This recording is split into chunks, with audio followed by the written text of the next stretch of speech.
नमस्कार दोस्तों, एक बार फिर से स्वागत है हमारे चैनल स्पीड न्यूज़ चैनल पर। आज हम बात करेंगे देश विदेश की कुछ एक ताज़ा खबर के बारे में। बिना वक्त गवाए हम बात करते हैं आज की पहली ताज़ा खबर पर। प्रधानमंत्री नरेंद्र मोदी लेह पहुंचे। चीन से तनाव के बीच अचानक पहुंचे। लेह में अधिकारियों से की मुलाकात और भाषण में कहा, वीरता ही शांति की पूर्व शर्त होती है। चीन से बॉर्डर पर जारी तनाव के बीच प्रधानमंत्री शुक्रवार सुबह लेह पहुंचे। पीएम मोदी का यह दौरा अचानक था, जिससे हर कोई चौंक गया। पीएम मोदी के साथ इस दौरान chief of defence staff Bipin Rawat भी मौजूद रहे। यहां प्रधानमंत्री नरेंद्र मोदी को सेना, वायुसेना के अधिकारियों ने जमीनी हकीकत की जानकारी दी। पहले इस दौर पर सिर्फ CDS बिपिन रावत को ही आना था, लेकिन पीएम मोदी ने खुद पहुंचकर सभी को चौंका दिया। वहीं पीएम ने घटनास्थल पर पहुंचकर शहीदों को श्रद्धांजलि दी और घायल जवानों से मुलाकात भी की। बात करते हैं अगली ताज़ा खबर पर। कानपुर मुठभेड़ के बाद एक्शन, दर्जन लोग हिरासत में, 500 मोबाइल सर्विलांस पर। कानपुर मुठभेड़ में एक पुलिस उपाधीक्षक समेत 8 पुलिसकर्मियों के शहीद होने के बाद पुलिस एक्शन में आ गई। कानपुर में पुलिसकर्मियों की मौत का बदला लेने के लिए यूपी पुलिस ने कमर कस ली है। पूरे बिकरू गांव में भारी पुलिस बल तैनात किया गया है। घटना के बाद से ही गांव और आसपास के इलाकों में सर्च ऑपरेशन चलाया जा रहा है। गांव से करीब 2 दर्जन लोगों को पूछताछ के लिए हिरासत में ले लिया गया है। पुलिस हमलावरों को पकड़ने के लिए आधुनिक तकनीक का इस्तेमाल कर रही है। DGP अवस्थी के मुताबिक पूरे जनपद की सीमाओं पर नाकेबंदी कर दी गई है। बदमाशों को पकड़ने के लिए व्यापक ऑपरेशन चलाया जा रहा है।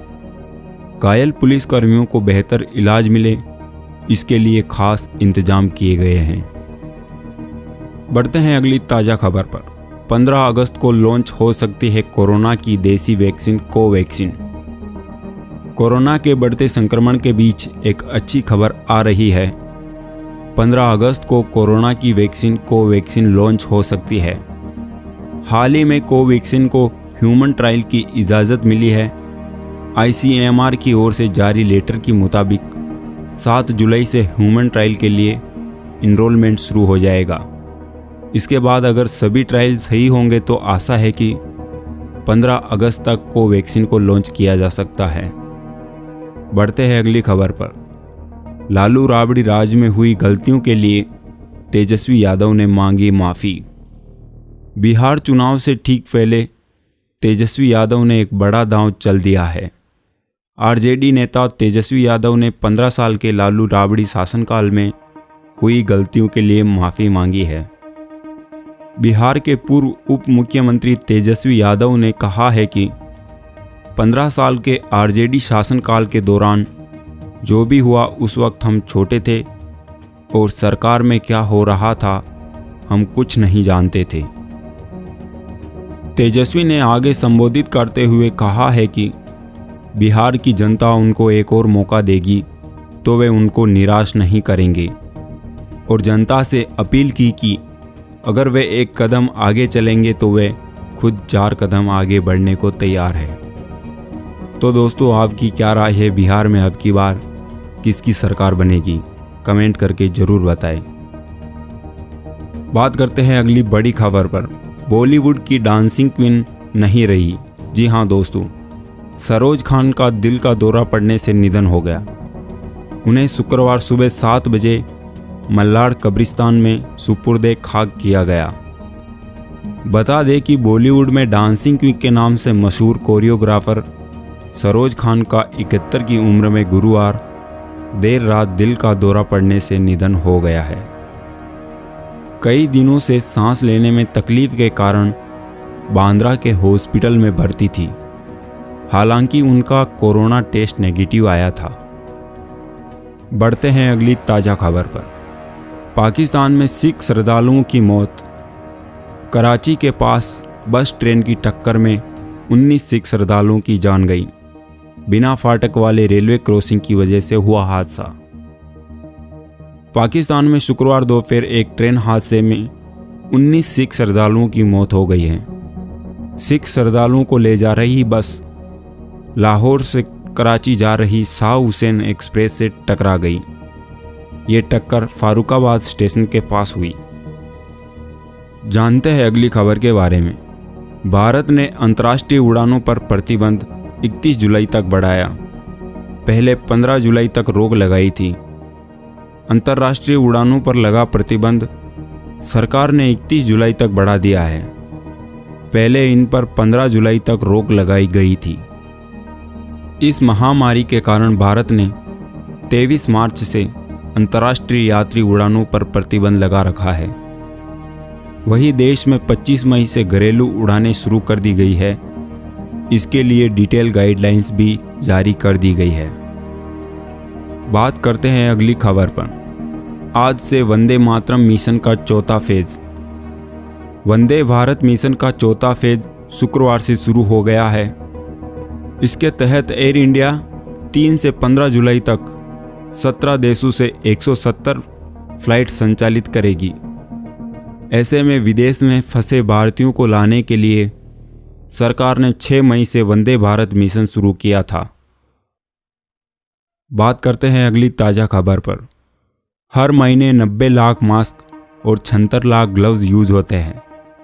1% मास्क भी सही से डिस्पोज नहीं हुए तो इससे हर महीने 40,000 किलो कचरा निकलेगा। पिछले साल 15 अगस्त को लाल किले से प्रधानमंत्री मोदी ने सिंगल यूज प्लास्टिक का कम से कम इस्तेमाल करने की अपील की थी। साथ ही उन्होंने ये भी कहा था कि 2022 तक देश को सिंगल यूज प्लास्टिक से फ्री कर दिया जाएगा। जब मोदी ये भाषण दे रहे थे तब उन्हें शायद इसका अंदाज़ा भी नहीं होगा कि 6 महीने के भीतर ही एक ऐसी महामारी आएगी जिससे बचने के लिए प्लास्टिक का ही इस्तेमाल होगा। मोदी ने जब ये भाषण दिया तो ठीक 168 दिन बाद 30 जनवरी को देश में कोरोना वायरस का पहला मरीज मिल गया। हालांकि तब तक दुनिया के कई देशों में कोरोना वायरस पहुंच भी चुका था और उसके आते ही दुनिया भर में PPE kits, gloves, face shields, mask की डिमांड बढ़ गई। ये सब वो चीज़ें हैं जो किसी न किसी प्लास्टिक से बनती है और कोरोना से बचने में यही मददगार भी साबित हो रही है। बात करते हैं अगली ताज़ा खबर के बारे में। कड़ी धूप के बीच बिगड़ा मौसम। इन राज्यों में जल्द होगी भारी बारिश, अलर्ट जारी। पिछले कुछ दिनों पहले तक ठंडी हवा और कहीं मानसून की बारिश तो कहीं प्री मानसून बारिश से मौसम सुहाना रहा। हालांकि गर्मी से जैसी राहत मिलनी चाहिए थी वैसा सुकून नहीं मिल सका। देश के कई राज्यों में अच्छी बारिश हुई, लेकिन उत्तर भारत के राज्यों में कई जगहों पर बारिश नहीं हुई।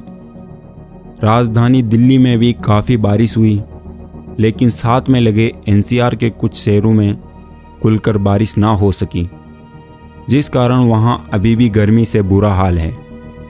वहीं अब मौसम विभाग की माने तो जल्द मौसम एक बार फिर बिगड़ेगा और बारिश होने की भी उम्मीद लगाई है। भारत मौसम विज्ञान विभाग के मुताबिक आज और अगले कई दिनों तक ज़्यादातर राज्यों में तमाम शहरों में बारिश हो सकती है। वहीं कई जगह भारी बारिश का भी पूर्वानुमान लगाया गया है।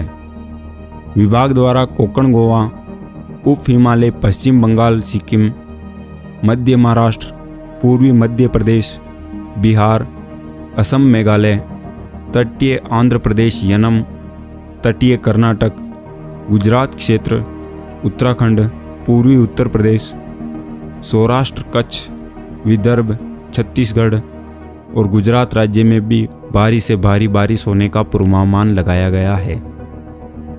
एमपी बोर्ड 10वीं के नतीजे कल इतनी बजे। मध्य प्रदेश बोर्ड mpbse.nic.in पर जारी करेगा परिणाम। मध्य प्रदेश माध्यमिक शिक्षा मंडल यानी एमपी बोर्ड द्वारा राज्य में स्थित और राज्य बोर्ड से संबद्ध विद्यालयों में कक्षा सेकेंडरी कक्षा की बोर्ड परीक्षा के नतीजों की घोषणा कल की जाएगी। एमपी बोर्ड 10वीं रिजल्ट 2020 को लेकर प्राप्त जानकारी के अनुसार सेकेंडरी और हाई सेकेंडरी कक्षाओं के परिणामों की घोषणा कल सुबह 10 बजे तक की जा सकती है। हालांकि मध्य प्रदेश माध्यमिक शिक्षा मंडल द्वारा 10वीं के नतीजों जारी किए जाने को लेकर बोर्ड द्वारा जानकारी दी गई है, जिसके अनुसार मध्य प्रदेश बोर्ड 10वीं रिजल्ट 2020 की घोषणा कल सुबह 10 बजे तक की जाएगी। परिणामों की घोषणा से संबंधित अपडेट के लिए छात्र बोर्ड की ऑफिशियल वेबसाइट mpbse.nic.in पर विजिट कर सकते हैं। बढ़ते हैं अगली ताज़ा खबर पर। योगी ने कहा, विकास दुबे के खात्मे तक कानपुर में ही रहेंगे अफसर। डीजीपी बोले, अपराधियों को उनकी असली जगह पहुंचाएंगे। उत्तर प्रदेश के मुख्यमंत्री योगी आदित्यनाथ कानपुर पहुंच गए हैं। उनके साथ उप मुख्यमंत्री केशव प्रसाद मौर्य भी है। सीएम ने रीजेंसी अस्पताल पहुंचकर घायलों का हाल जाना है और उनकी बहादुरी को नमन किया है। इसके बाद सीएम पुलिस लाइन पहुंचे और मुठभेड़ में मारे गए पुलिसकर्मियों को श्रद्धांजलि भी दी। इससे पहले डीजीपी हितेश चंद्र अवस्थी ने बीकरू गांव का निरीक्षण भी किया। पुलिस अधिकारियों से पूरे घटनाक्रम को समझने के बाद उन्होंने कहा कि अंधेरे का फ़ायदा उठाकर बदमाशों ने पुलिस के जवानों पर कायराना हमला किया है। ये घटना एक सोची समझी साजिश है। घटना को अंजाम देने वाले को बख्शा नहीं जाएगा। एसटीएफ समेत कई टीमें अपना काम कर रही है।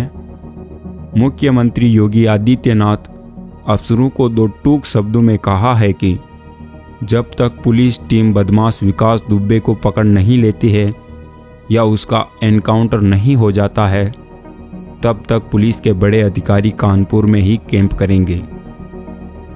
तो दोस्तों, कैसा लगा है वीडियो? अगर वीडियो अच्छा लगे है तो एक लाइक ज़रूर कर दें और ऐसी ही खबरें जानने के लिए हमारे चैनल को सब्सक्राइब भी कर दीजिए।